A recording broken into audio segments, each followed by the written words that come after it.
ওয়াকফ বিল বাতিলের দাবিতে ইলামবাজারে সর্বধর্ম সমন্বয়ে মানুষ রাস্তায় নেমেছেন। বীরভূমে ইলামবাজার থানার অন্তর্গত ইলামবাজারে কেন্দ্রীয় সরকার ওয়াকফ বিল নতুন করে সংশোধন করে সংসদের 2 কক্ষে পাশ করানোর পর রাষ্ট্রপতি সই করে আইনে পরিণত করেছে। তারই প্রতিবাদে ইলামবাজারে সর্বধর্ম সমন্বয়ে মানুষজন পথে নেমে বিক্ষোভ মিছিল প্রদর্শন করলেন। তাদের দাবি, এই নতুন আইন মুসলিম সম্প্রদায়ের মানুষজনদের জনস্বার্থ বিরোধী।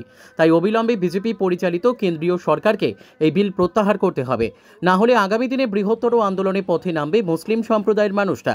হাফিজ মোহাম্মদ ওবাইদুল্লাহ সাহেব বলেন, কেন্দ্রীয় সরকার সংসদ ভবনে তার সংখ্যা গরিষ্ঠতার জেরে এই ওয়াকফ বিল তীব্র বিরোধিতা সত্ত্বেও জোর করে পাশ করিয়ে নেয়। পরবর্তীকালে তা রাতের অন্ধকারে রাষ্ট্রপতির সইয়ের মাধ্যমে আইনে পরিণত হয়েছে। এতে মুসলিম সম্প্রদায়ের মানুষজনের ক্ষমতা খর্ব করা হয়েছে। পাশাপাশি তিনি আরও বলেন, সংবিধান আমাদেরকে অধিকার দিয়েছিল মুসলিম সম্প্রদায়ের মসজিদ, ঈদগাহ, মাদ্রাসা ও কবরস্থান দেখাশোনা ও রক্ষণাবেক্ষণ করার, কিন্তু কেন্দ্রীয় সরকার এই আইন পাশের মধ্য দিয়ে তা কেড়ে নিতে চেয়েছে। আমরা তা কোনোভাবেই মেনে নেব না। তাই এরই প্রতিবাদে আমরা আগামী 10ই এপ্রিল কলকাতার রামলীলা ময়দানে বৃহত্তর আন্দোলনের ডাক দিয়েছি। সমস্ত মুসলিম সম্প্রদায়ের মানুষের কাছে আবেদন, আপনারা সবাই সমাবেশে যোগদান করুন। স্বাধীনতার পূর্ববর্তী আমল থেকে যে ক্ষমতা রক্ষণাবেক্ষণের ক্ষেত্রে মুসলিম সম্প্রদায়ের কাছে ছিল, এই ওয়াকফ বিল পাশ করার পর তা লঙ্ঘিত হচ্ছে। যতদিন না পর্যন্ত কেন্দ্রীয় সরকার এই কালা আইন প্রত্যাহার করছেন, ততদিন আমরা রাস্তায় নেমে প্রতিবাদ জানাবো। তিনি আরও জানান, এরপর আমরা আরও বৃহত্তর আন্দোলনে নামব। এদিন এই পথসভা ও মিছিলে আদিবাসী সম্প্রদায়ের মানুষ সহ বিশিষ্ট সমাজসেবী মনীষা বন্দ্যোপাধ্যায় ও অন্যান্য বিশিষ্টজনেরা উপস্থিত ছিলেন। কাজী আমিরুল ইসলামের রিপোর্ট, এস নিউজ বাংলা।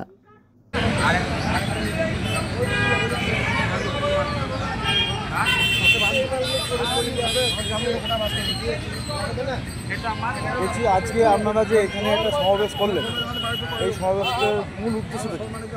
মূল উদ্দেশ্য, গত 5 দিন আগে আপনারা দেখেছেন ওয়াকফ আমাদের বিল, যে ওয়াকফ সম্পত্তি, এটা আমাদের নিজস্ব সম্পত্তি, এটা আমাদের জাতীয় সম্পত্তি। মুসলিম সমাজ আজকে কয়েকশো বছর আগে প্রফেট হযরত মুহাম্মদ সাল্লাল্লাহু আলাইহি ওয়াসাল্লামের জামানায় তার সাহাবীরা আল্লাহর নামে এটা ওয়াকফ করেছিলেন, যাতে মুসলিম সমাজ মসজিদ, মাদ্রাসা, ঈদগাহ, কবরস্থান তার ধর্মীয় কৃষ্টি কালচার করতে পারে।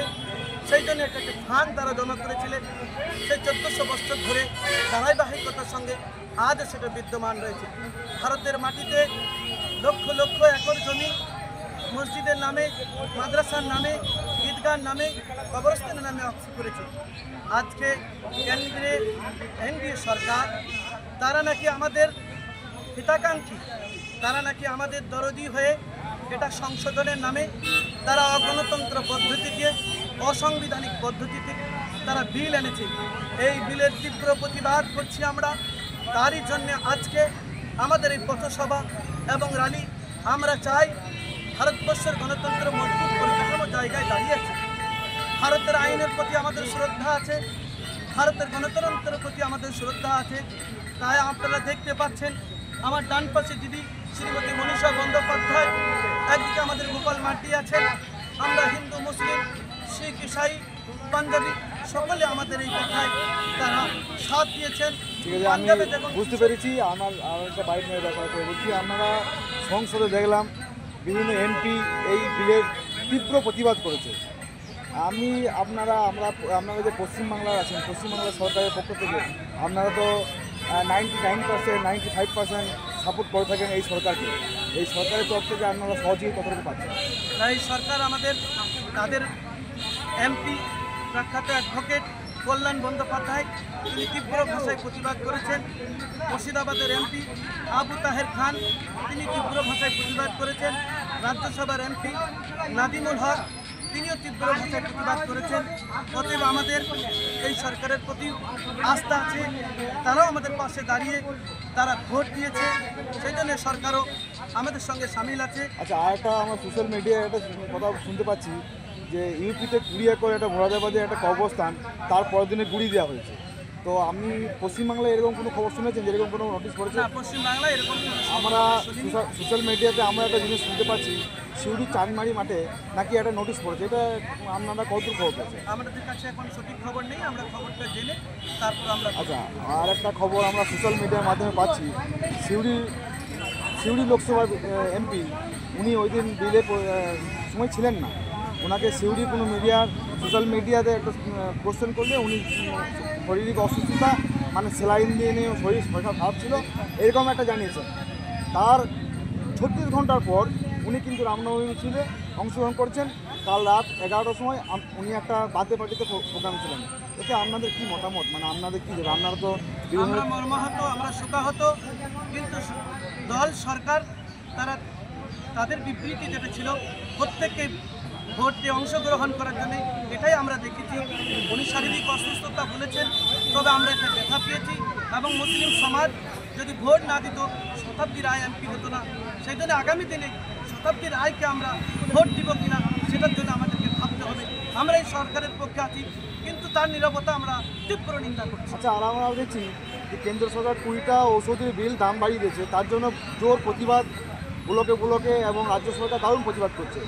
কিন্তু এই যে ওয়াকফ বিল পাস হয়ে যাওয়ার পর সরকারের পক্ষ থেকে সেরকম আপনারা কোনো সাড়া পেয়েছেন?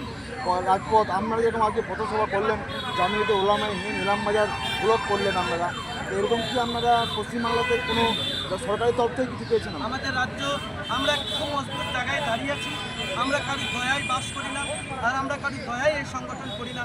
এই সংগঠনের প্রাচীন যুগের সংগঠন, এই সংগঠনের ভারতবর্ষের স্বাধীনতা সংগ্রামে অগ্রণী ভূমিকা ছিল।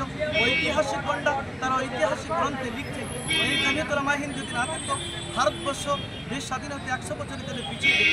সেই জন্যে আমার পেটে ব্যথা হয়েছে, দিদি ওষুধ খেলে তো ভালো হবে না।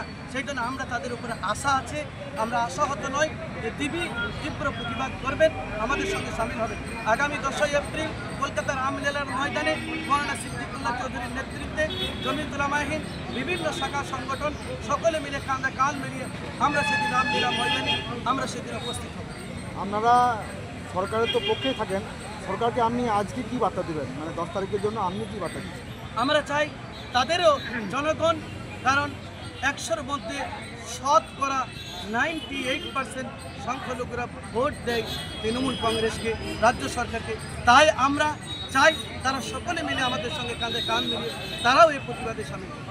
ইলামবাজার ব্লক জামিয়াতে উলামায়ে হিন্দ আপনি প্রেসিডেন্ট, ইলামবাজার ব্লক জামিয়াতে উলামায়ে হিন্দ আপনি বীরভূম জেলা জামিয়াত উলামায়ে হিন্দের প্রেসিডেন্ট। আপনি ইলামবাজার ব্লকের যারা সরকারের পক্ষে রয়েছে আপনারা সাপোর্ট করছেন, ওনাদের সঙ্গে আপনারা যোগাযোগ করেছেন আপনাদের পাশে থাকার জন্য?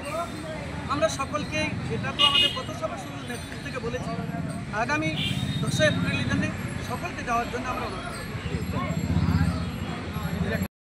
আমরা তো জানি আপনি সব সময় এনার সংগঠনের পাশে থাকেন, এর মূল কারণটা কি? আমাদের ভারতীয় যে ঐতিহ্য, সেটা হচ্ছে যে সম্প্রীতির ঐতিহ্য।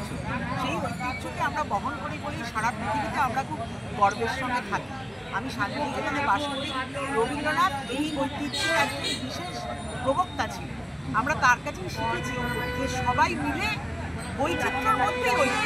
সেই বৈচিত্র্যের কোথাও যদি আঘাত হানে, আজকে যদি মুসলমানের উপর আঘাত হানে, তাহলে সেটা হিন্দুর উপর আঘাত হানবে মুসলমানের উপর।